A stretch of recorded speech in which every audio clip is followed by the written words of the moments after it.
जिसने ये पेज बनाया, मेरी इमेज खराब की, जिसकी वजह से मैंने सुसाइड अटेम्प्ट किया, ये चीज़ सामने आनी चाहिए। मेरे से ये बर्दाश्त नहीं होगा और मैं आगे भी नहीं कर सकती। कोई लड़की ना बर्दाश्त करे ये चीज़। मुझे ऐसा लगता है कि लड़कियों के फादर होना बहुत ज़रूरी है।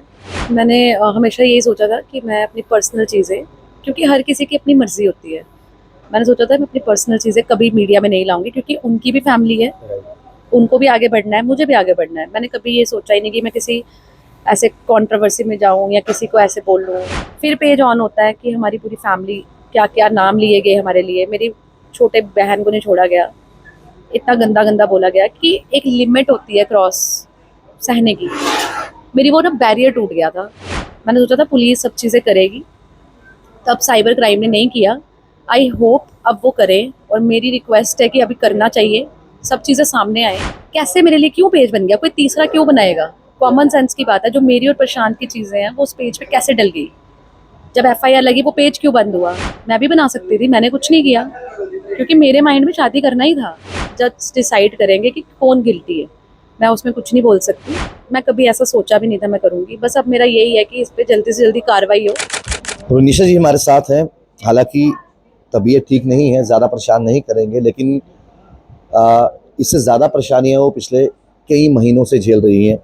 तो निशा जी, आपने खुलकर लाइव में बड़ी सारी चीज़ों का जिक्र किया, अपनी पर्सनल लाइफ का भी जिक्र किया, जो आपको देखकर इन्फ्लुएंस होते थे। कुछ लोग फ़ैन मूवमेंट एंजॉय करते हैं कि मैं रुनिशा जी को फॉलो करता हूँ, फ़ैन हूँ। वो आपसे जुड़ी हुई हर ज़िंदगी की चीज़ों को जानने की कोशिश करते हैं। आपने, जब पहले भी आपका डिवोर्स की बात चल रही थी, आपने सोशली पब्लिकली कभी किसी से बातें डिस्कस नहीं की। इस बार क्या इतना मेंटल ट्रॉमा से गुजर रहे थे कि पुरानी बातें भी याद आ गई, वो भी बोलनी पड़ी और आगे वाली बोलनी पड़ी? मैंने हमेशा यही सोचा था कि मैं अपनी पर्सनल चीज़ें, क्योंकि हर किसी की अपनी मर्जी होती है, मैंने सोचा था मैं अपनी पर्सनल चीज़ें कभी मीडिया में नहीं लाऊंगी, क्योंकि उनकी भी फैमिली है, उनको भी आगे बढ़ना है, मुझे भी आगे बढ़ना है। मैंने कभी ये सोचा ही नहीं कि मैं किसी ऐसे कंट्रोवर्सी में जाऊं या किसी को ऐसे बोल लूं, क्योंकि जब सीजन हमारी म्यूचुअल है, ठीक है, हमारी चीज़ें नहीं हुई हुई जो भी है, बट इस बार अगर आप कोई चीज़ होती है किसी लड़की पे, तो कोर्ट में मामला था ना। जैसे कि अभी मैं पढ़ रही हूँ, उनका वकील कह रहे हैं कि कोर्ट का मामला है, कोर्ट में करेंगे। तो मेरा मामला जब आपने एफआईआर की थी वो भी तो कोर्ट में ही था ना। जब मैंने अपने पेज पे लिखा कि सब चीज़ें कोर्ट में डिसाइड होंगी, तो मेरे लिए एक नकली पेज बना के मेरी इमेज को पूरा रियून करके 1.5 महीना तक वो पेज चलता रहा। जब इनके ऊपर एफआईआर हुई, वो ये पेज थोड़ी देर के लिए बंद हुआ। ये सब ने देखा है पूरे जम्मू में। फिर पेज ऑन होता है कि हमारी पूरी फैमिली, क्या क्या नाम लिए गए हमारे लिए, मेरी छोटे बहन को नहीं छोड़ा गया, इतना गंदा गंदा बोला गया कि एक लिमिट होती है क्रॉस सहने की। मेरी वो ना बैरियर टूट गया था। फिर मुझे लगा कि ये बहुत ज़्यादा हो गया, मैं आई कांट हैंडल। मैंने सोचा था पुलिस सब चीज़ें करेगी, तब साइबर क्राइम ने नहीं किया। आई होप अब वो करें, और मेरी रिक्वेस्ट है कि अभी करना चाहिए, सब चीज़ें सामने आए, जो भी चीज़ें सामने आए। बाकी फैसला कोर्ट में होगा, वो तो बिल्कुल सच बात है। बट जो इन पेज के पीछे था, जिसने मेरी इमेज क्यों खराब की, जब मेरी किसी एक लड़के के साथ, प्रशांत शर्मा के साथ, उसकी फैमिली के साथ कोई पंगा या लड़ाई है, कैसे मेरे लिए क्यों पेज बन गया, कोई तीसरा क्यों बनाएगा? कॉमन सेंस की बात है, जो मेरी और प्रशांत की चीज़ें हैं वो उस पेज पे कैसे डल गई? जब एफआईआर लगी वो पेज क्यों बंद हुआ? सवाल आपका कि पर्सनल चीजें बाहर क्यों आई, क्यों आई? जब मैंने ट्रस्ट किया था, मेरी शादी होने वाली थी, तो आपने मेरी ऐसी वीडियोस क्यों बनाई? मैं भी बना सकती थी, मैंने कुछ नहीं किया, क्योंकि मेरे माइंड में शादी करना ही था। यहाँ से क्लियर होते हैं सबके इंटेंशन। बाकी मैं, फैसला तो जज साहब का वही करेंगे, बट मैं पुलिस को अभी भी रिक्वेस्ट कर रही हूँ कि इस पे जल्दी से जल्दी एक्शन लें, क्योंकि मुझे नहीं पता जब 1 महीना तक आईपी नहीं निकला तो आगे क्या होगा। बट मेरी एक रिक्वेस्ट है कि ये सब चीज़ें क्लियर हो। दीक्षित जी की इन्वॉल्वमेंट क्या है? वो भी वीडियो कल से डाल रहे हैं 20 मिनट की। देखो जी, एक तरफा बताया गया है, हम भी आपको पैसे बताते हैं। ये परीक्षित जी का क्या रोल पूरा है? पता नहीं, ये बात तो मेरे को लगता है प्रशांत को आके आप बतानी चाहिए थी, जो परीक्षित जी बता रहे हैं। बाकी अपने कार्ड से जो मैं जितनी शॉपिंग करूंगी, मैं थोड़ी बता सकती हूँ वो आपने की है। वो तो जज जज डिसाइड करेंगे कि कौन गिल्टी है, मैं उसमें कुछ नहीं बोल सकती। ये तो जज का काम है। मैंने इनको स्टार्टिंग में ये कहा था कि अगर कोई किसी पे एलिगेशन लगाता है, कि कोर्ट में डिसाइड होता है, ट्रायल्स पे डिसाइड होता है, आप अपने से डिसाइड नहीं कर सकते। फिर तो कोई भी उठ के कुछ भी कह देगा और लोग मान जाएंगे। कम उम्र में रुनिशा ने इतना नाम बनाया, इतनी मेहनत से अपना नाम बनाया, बहुत सारे लोग रुनिशा को फॉलो करते हैं। क्या कभी इस माहौल में दिमाग में ये चीज आया कि शायद मेरा नाम ज्यादा है, इसलिए बड़ा चढ़ाकर बड़ी खबर बन रही है, बड़ा मुद्दा बन रहा है? हाँ शायद, पता नहीं। अगर मैं शायद एक नॉर्मल मतलब सोशल मीडिया पे नहीं होती तो मुझे इस तरह से सोशल मीडिया पे ट्रोल नहीं किया जाता, मेरे घर वालों को घसीटा नहीं जाता, हमारे बारे में गंदा नहीं बोला जाता। हम कब से, मैं पैदा भी जम्मू में हुई हूँ, बड़ी भी आई हूँ, स्कूल भी यही है, सब चीज़ें यही है मेरी। शादी हुई, मैंने काम किया, कहाँ से शुरू किया, कहाँ पे कोरोना में क्या हुआ, फिर मैं कब घर गई, मैं हर चीज़ सोशल मीडिया पे है मेरी। बस मेरी कुछ पर्सनल चीज़ें हैं जो मैंने डिस्कस नहीं की। आपने मेरे फादर नहीं है शायद इसीलिए इस चीज को लेकर ज्यादा। मुझे ऐसा लगता है कि लड़कियों के फादर होना बहुत ज़रूरी है।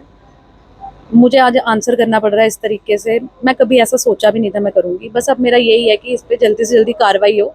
कोई बोल रहा है पैसे दिए, कोई बोल रहा है कुछ भी किया, वो कोर्ट में डिसाइड होगा। बट एटलीस्ट जिसने ये पेज बनाया, मेरी इमेज खराब की, जिसकी वजह से मैंने सुसाइड अटेम्प्ट किया, ये चीज़ सामने आनी चाहिए। मेरे से ये बर्दाश्त नहीं होगा और मैं आगे भी नहीं कर सकती, किस कोई लड़की ना बर्दाश्त करे ये चीज़। जाते हुए सिर्फ एक लाइन आप बोल दीजिए जो आपके चाहने वालों को पसंद आएगी। आपने किस मंशा से ये हरकत की या ये स्टेप उठाया आप जानते हैं, लेकिन एक संदेशा दे दो अपने चाहने वालों को कि कोई भी ऐसा स्टेप ना उठाए, क्योंकि खुदा ना खास्ता कुछ हो जाए जिंदगी को, पूरा परिवार खत्म हो जाता है। अगर आपको कुछ हो जाता आपकी माता का क्या हाल होता जिन्होंने पाल पोस के आपको इतना बड़ा किया है। प्लीज एक संदेशा दीजिए कि जो आपने ऐसे किया जिस मजबूरी में कोई ना करे। मेरा लाइफस्टाइल, मेरी चीज़ें मैं कब से मैनेज कर रही हूँ। मैं, मेरे को मेरी लाइफ से कोई दिक्कत नहीं है, मैं एक लाइफ जीने वाली लड़की हूँ। मैंने कभी नहीं सोचा था मैं ये स्टेप उठाऊंगी, बट इस तरह मजबूर किया गया कि मेरे को, जो मैं अपनी लाइफ से इतना प्यार करती हूँ, आप मेरी स्टोरीज देखना, उसमें हमेशा लिखा होता है लव माई लाइफ, और ये सच है। आप बहुत स्ट्रांग हो। मैं स्ट्रांग हूँ, पर मेरे को इतना मेंटली टॉर्चर किया गया है कि मेरे को ना समझ नहीं आती थी मैं घर से बाहर भी कैसे जाऊँ। इमोशंस आ रहे हैं। मतलब मेरी फैमिली, मेरे को लगता था मेरी मदर को इतना गंदा प्रोस्टिट्यूशन क्या क्या बोला गया है, मेरे से वो चीज़ें बर्दाश्त नहीं हुई। और ज़िंदगी में कोई लड़की ये ना करे जिसको प्रॉब्लम है। मैं वही बोल रही हूँ ना कि पुलिस अगर एक्शन पहले दिन से ले ना, जैसे कोई पेज बनता है उस पर लड़की की कोई obscene फोटो या कुछ ऐसा आता है, अगर उस पर जल्दी एक्शन लिया जाए, साइबर सेल है, पुलिस स्टेशन है, तो कोई लड़की सुसाइड नहीं करेगी। बस इतना ही है कि लड़कियां अपनी आवाज़ फिर कैसे उठाएं। मतलब पता नहीं, मैं इतनी स्ट्रांग होके मेरे साथ ये हो गया, तो जो बेचारी नॉर्मल लड़कियां हैं उनके साथ क्या ही होता होगा। बस मैं यही बोलूँगी कि पुलिस वालों को थोड़ा ध्यान देना चाहिए। तो खैर बेटी पढ़ाओ बेटी बचाओ की बात तो हम करते हैं, लेकिन कानून हम बहुत बार बोलते हैं। देखो जी, लड़कियों के लिए कानून बड़े स्ट्रांग है, अगर हैं तो इस मामले को लेकर भी एक ऐसी लड़की जिन्होंने बहुत मेहनत की, और फादर ना होना ये बहुत बड़ी बात है। लगाव पिता के साथ लड़की का जितना होता है किसी के साथ नहीं होता, उतना पिता का बेटे के साथ भी नहीं होता। उसके बावजूद इतनी मेहनत करके इतना नाम बनाना, और इनको देखकर बहुत सारे लोग इन्फ्लुएंस होते थे कि उन्होंने अपने बलबूते काम किया है, शुरू मैं भी करूँगी। पूरी लाइफ इनकी कहाँ जाते थे, कहाँ एंजॉय करते थे, फेसबुक पे सोशल मीडिया पे ओपन हमेशा रहते हैं। इनकी ज़िंदगी के बारे में बहुत सारे लोग जो है सोशल मीडिया के ज़रिए जानना शुरू किया उन्होंने। लेकिन आज ये जिस लड़ाई को लड़ रहे हैं और ये कह रहे हैं कि भरोसा मुझे है कानून पर भी, जम्मू कश्मीर पुलिस पर भी, चीज़ें सही तरीके से जज की जाएँ तो चीज़ें आसान हो जाएंगी। आम जनता भी अपनी राय ज़रूर रखेगा, लेकिन जाते जाते ये भी संदेश किया कि जिन परिस्थितियों में मैंने ये स्टेप उठाया वो आप मत उठाइए। ज़िंदगी से हार के कभी ऐसा मत कीजिए। देखते रहिए फॉर्मल राहुल खत्री। नमस्कार।